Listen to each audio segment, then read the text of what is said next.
questions, we're talking about scale shapes. So first one we try to do after you get our first position is this one right here.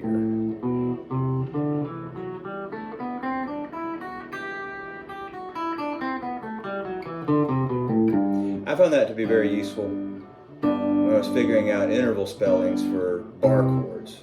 This is many years ago when all I knew were these two shapes, the E shape and the A shape. 1, 2, 3, 4, 5, 6, 7, 8. Notice I'm counting when I do that. 9, 10, 11, 12, 13, 14, 15. You won't need all those numbers when you get up there. Really important in the first octave. 1, 2, 3, 4, 5, 6, 7, 8. Now what happens next? That's an octave. You can refer to that as an octave, the distance between them, and a lot of times people refer to that note as the octave above that root note right there. Still the one, it's still your tonal center.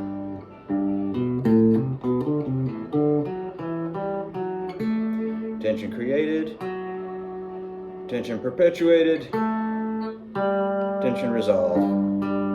Right, so that's one of the things you do. So we'll cover that in a separate video here.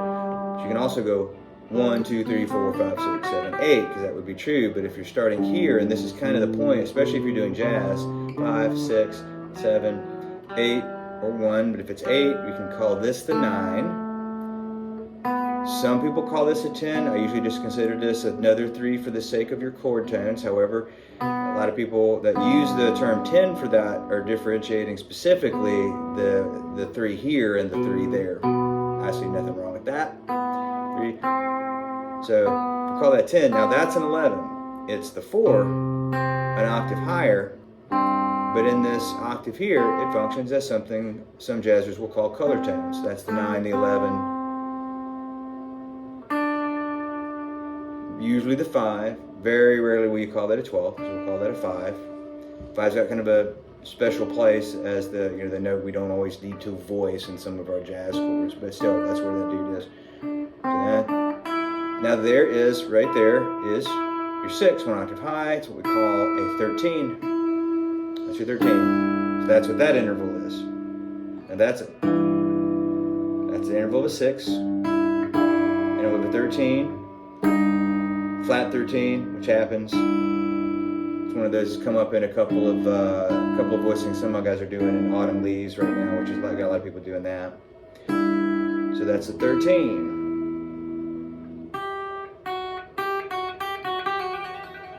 That's your major 7, 1 octave higher. You will very rarely, I can't think of a situation where you'd even call that a 14. Try to entertain the idea of a counterpoint, but I don't think you'd ever call that a 14 anywhere. And obviously that's just another octave, that's just another 8. So major 7, case of that chord. But like the first time I encountered this, what was this? 1, 2, 3, 4, 5, 6, 7. 3. Good, nice little shell voicing there. So trying to get 2 birds in with 1 stone here. That's a G major scale. G major diatonic thirds. You know that. Move that up a half step.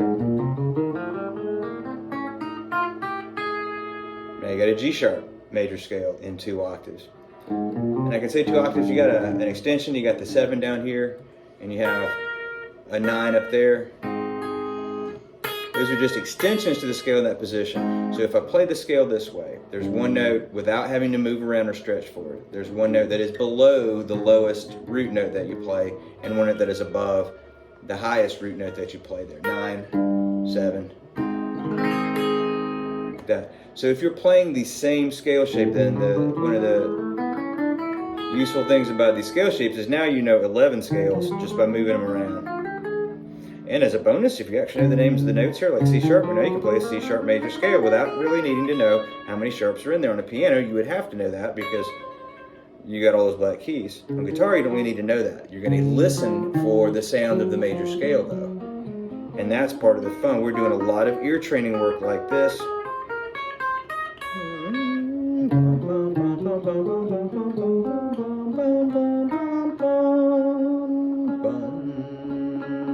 Singing your scales is a good way to go. So thirds, because thirds lead you to triads, triads lead you to tetrads, the 7 chords, and that is another thing we get out of this. So same scale shape, 11 different scales here. You can also think of it as just, you know, that's a separate one, and if you really get 2 octaves, you almost get 2 scales in one with that. However, and this is one of the ones that's in the other video, 2 octaves there. 2 octaves there plus extensions, and this one. 2 octaves there plus extension, maybe reach up for that if you want.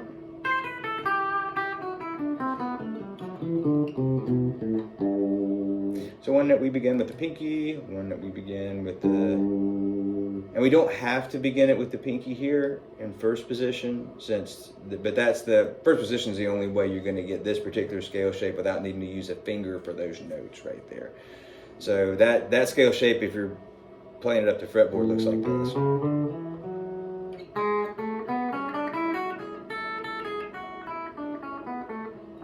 You can also do it like this. That note.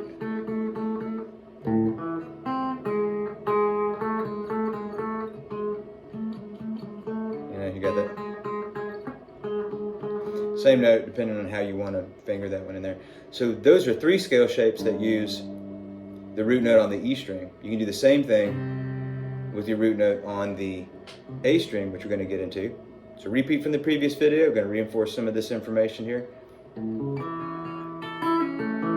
And also plan ahead for arpeggios, which you're going to do later on with some of this stuff.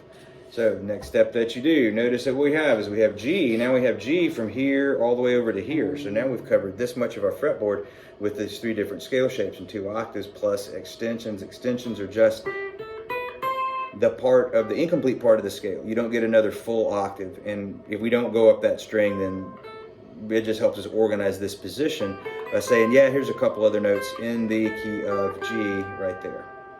And that's all really that is, just a little extra notes in that scale. Next thing we do, we go here for G. G, this is what we can call this a C shape. Some people call this a C shape. Some people might just call it G major scale, 7th position. This is the classical guitar definition of what a position is on the guitar. This is the one that I use from classical guitar. First finger, 7th fret. These 4 fingers each have a fret that they're going to play usually, but not always. Be reasonable. But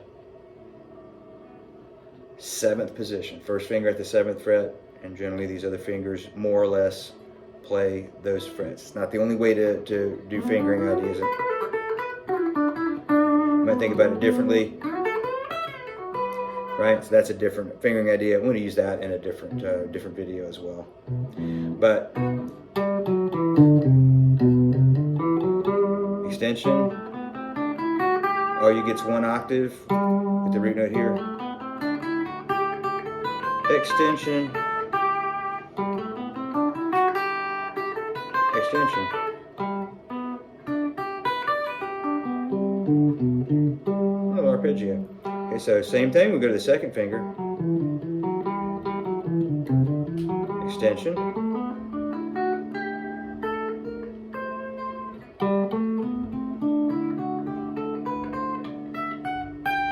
Stretch up to that little guy right there. You can get a full octave, or you can just call it extensions, however you want to.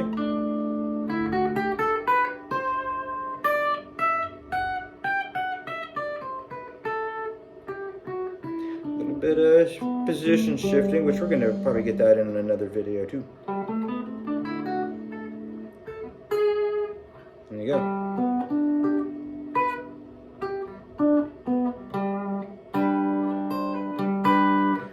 Associated chords, associated triads, an octave guy. And last one.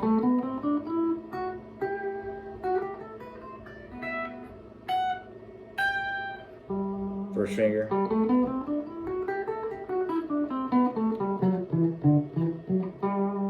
Extension.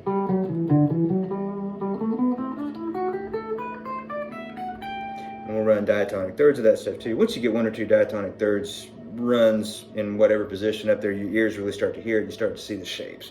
So that becomes much easier after the first few of those you do. But notice what we've done here. The shape that covered that much of the fretboard. This covers that much of the fretboard. And at this point, you've got that much of the fretboard in there. Now, this is just one way to organize these scales. Everybody uses these shapes like that. In fact, it's really important that you start applying these for your purposes. Listen to somebody else talk about major scales and how he runs those things together. The main thing I want to get is you want the freedom to be able to find whatever notes that you need and whatever style music that you're trying to play. The conventions of the style of your music is really what you're wanting to do. You want to make the sounds you hear in your head, whether they're starting here or start out there, whether it's you're imitating something that you hear to give yourself more vocabulary, or you're just coming up with some ideas. And that's really the whole point with that. Now, we haven't even gotten to arpeggios today. We talked about diatonic thirds. That's about 80% of it. Once you get those, you really are very close to doing a lot of cool arpeggios and things. And that's when you're just going to get real creative in that. But this is just one way of organizing those scale shapes. Some people really like to do these diatonic, or not diatonic, diagonal things. Like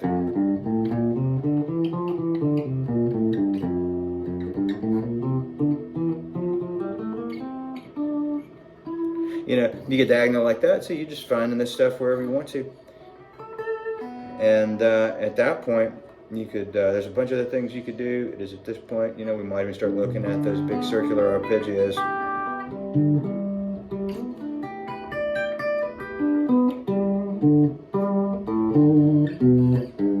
Right? Our circular arpeggios outline all of those shapes. That's something for another video. Here's an addendum on this too, and it's important to see, that's where we're headed, but it's like knowing 5 pentatonic shapes. You don't have to know all of the notes and all of the positions equally to begin to play music. This is really important. Some people try to come up with these big charts full of all these pentatonic positions, and that they will refer to. Here's the first position of the E minor pentatonic scale. This is the second position of the E minor scale. I don't use position like that. Some people do. That's cool, as long as you know what they're talking about. I use it this way, but we do not necessarily have to know all these positions. You don't have to know your whole fretboard to be able to play solos. It's really important to focus on 1 or 2 scale shapes. Play music. Then later, you start adding stuff. But you play music, you get in the game. You play with the backing tracks, you play jam with other people. You can do the 2-5-1 backing tracks, you can do the backing tracks music, whatever it is. Get some music going with it. Don't just run the scales. Diatonic thirds are a good way of getting musical with this stuff. Get musical. Get some stuff that doesn't sound like running scales all day. Because that's fine. You don't do this in a song very often. Arpeggios are a great thing to get into. Even that's not the be-all end-all of music. It's to play the melodies in the style of the music, or the conventions of the style. Play stuff that you want to play with these scales. That's the point, really, of learning them, is to play the music that you want to do. Unless your whole goal was, I think I'd rather play guitar because I want to know a bunch of scales. If that's what you wanted to do. But playing music was the thing, then next you start studying the techniques in the style of the music that you want to play. And then you start maybe planning ahead for that in the future and stuff too.